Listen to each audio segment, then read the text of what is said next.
자, 영역이라는 제목이죠. 자, 다른 사람의 영역을 인정하고 침범하지 않는 것이 바로 지혜입니다. 신하가 왕의 명령에 순종하는 것, 이건 역시 그의 영역을 인정하는 것이죠. 그래서 어제 말씀처럼 왕의 생각과 다를 때 어떻게 그것을 설득할 것인가, 우리가 대놓고 반대 이야기를 할 때 자칫 우리는 영역을 침범하는 것으로 받아들여질 수 있습니다.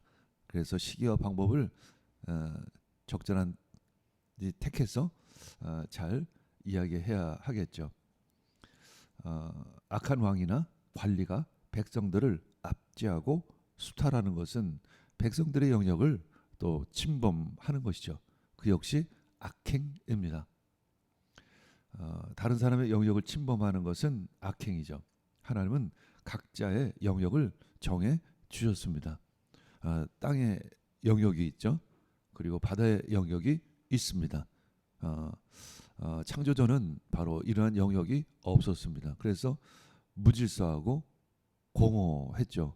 혼돈스러웠었습니다. 그런데 하나님께서는 그 모든 것들의 영역을 주셨습니다. 질서를 주셨고 또 그 질서에 따라 움직이도록 허락해 주셨습니다. 하나님이 악행을 묵인하는 것처럼 보이죠. 하지만 전도자는 하나님의 성령의 영역이 있다는 것을 알고 기다립니다. 우리들의 시간과 하나님의 시간은 다르죠. 하나님은 그 악행을 행하는 악인들조차도 구원받기를 기다리시는 그 자비의 하나님이십니다. 자, 12에서 13절에는 자, 하나님을 경외하는 것은 주님의 영역을 아는 것이며 그분의 섭리를 믿는 것입니다. 우리가 그분의 영역을 정확히는 알지 못하지만 내가 그분의 영역을 잘 알지 못한다는 것, 그리고 내 영역 밖에 있다는 것을 아는 것이죠. 그리고 그분의 섭리를 믿는 것입니다. 악인은 잘 되지 않을 것입니다. 오래 살지도 못할 것입니다.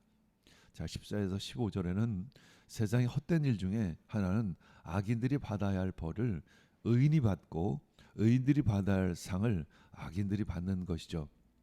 이것이 바로 무질서인 것입니다. 혼돈스럽고 공허한 상태로 가는 거죠. 그래서 전도자는 이것도 헛되도다 말하고 있습니다.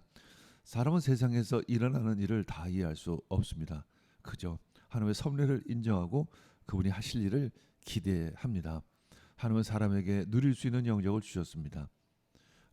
사람이 먹고 마시는 그 일상을 즐기는 것처럼 해 아래에서 좋은 것은 없습니다. 이것이 바로 하나님께서 우리 인간에게 허락하신 영역이라는 거죠. 우린 하나님 주신 영역 안에서 마음껏 누릴 수 있습니다. 우리가 아담과 하와가 선악과를 따먹었다는 것은 바로 자신의 영역을 넘어섰던 것이죠. 하나님의 주신 일상의 기쁨을 누리는 것은 자신이 누릴 수 있는 영역이 있다는 것을 아는 지혜입니다. 16에서 17절, 전도자는 밤낮 자지도 않고 지혜를 찾았지만 결국 하나님의 영역은 인간이 알 수 없다는 것이죠. 성도는 하나님이 허락하신 영역들을 감사함으로 받고 누리는 것이 바로 지혜입니다.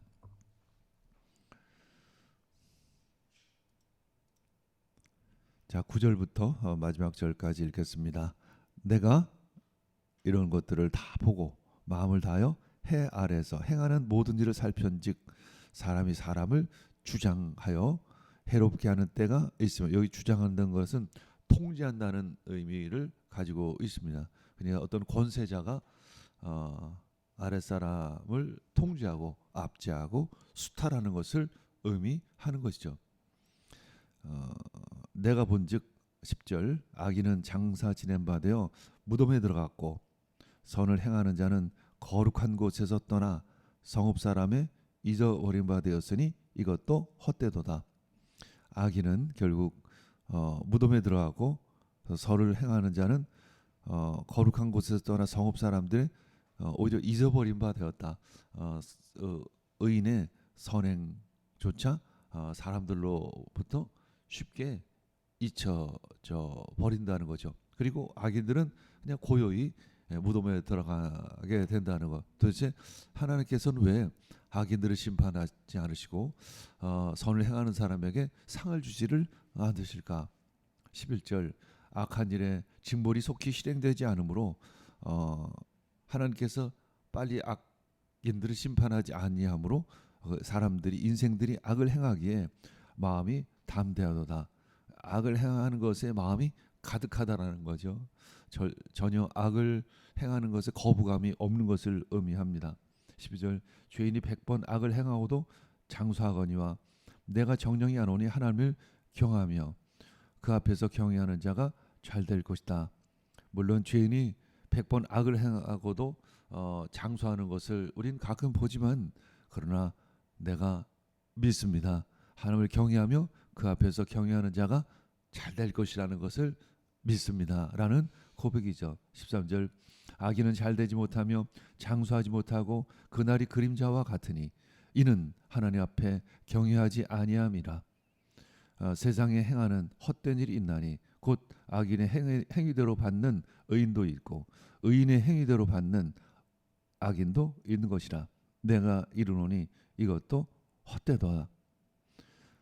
결국 악인이 행위대로 받는 의인, 그러니까 악인이 받을 벌을 의인이 받고 의인이 받을 상을 도리어 악인이 받는 경우도 있다라는 것. 이것이 참 얼마나 헛된 일인가. 가끔 우리는 이 세상이 돌아가는 것들을 이해하지 못할 때가 많습니다. 해석하지 못할 때가 많습니다. 그때 전도자는 말합니다. 내 영역 안에서 그 일상을 즐거워하라. 15절 이에 내가 희락을 칭찬하노니 이는 사람이 먹고 마시고 즐거워하는 것보다 해 아래서 나온 것이 없음이라.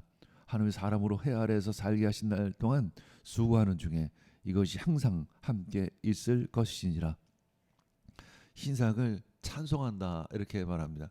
그럼 어떤 희락이냐면 바로 먹고 마시고 즐거워하는 그런 일상의 기쁨을 이야기하고 있습니다.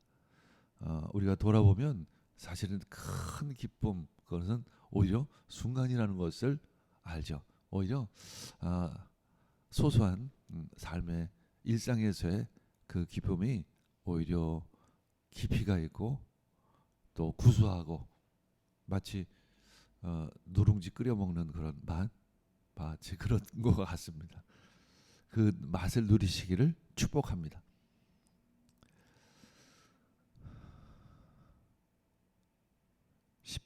16절 내가 마음을 다하여 지혜를 알고자 하며 세상에서 하는 노고를 보고자 하는 동시에 밤낮으로 자지 못하는 자도 있도다. 밤낮으로 그 지혜를 찾고자 애를 썼지만 결국 찾지 못했다라는 거죠. 17절 하나님의 모든 행사를 살펴보니 해 아래서 하시는 일을 사람이 능히 깨달을 수 없도다. 사람이 아무리 애써 궁구할지라도 능히 깨닫지 못하나니 비록 지혜자가 아노라 할지라도 능히 깨닫지 못하리라다. 우리가 하나님의 영역을 알 수가 없습니다. 그저 하나님의 섭리를 믿고 의지할 뿐인 것이죠. 오늘도 하나님의 인도하심, 하나님의 섭리를 기대하기를 축복합니다. 마태복음 25장 46절 읽겠습니다. 그리하여 그들은 영원한 형벌로 들어가고 의인들은 영원한 생명으로 들어갈 것이다. 마태복음 25장 46절 말씀. 아멘.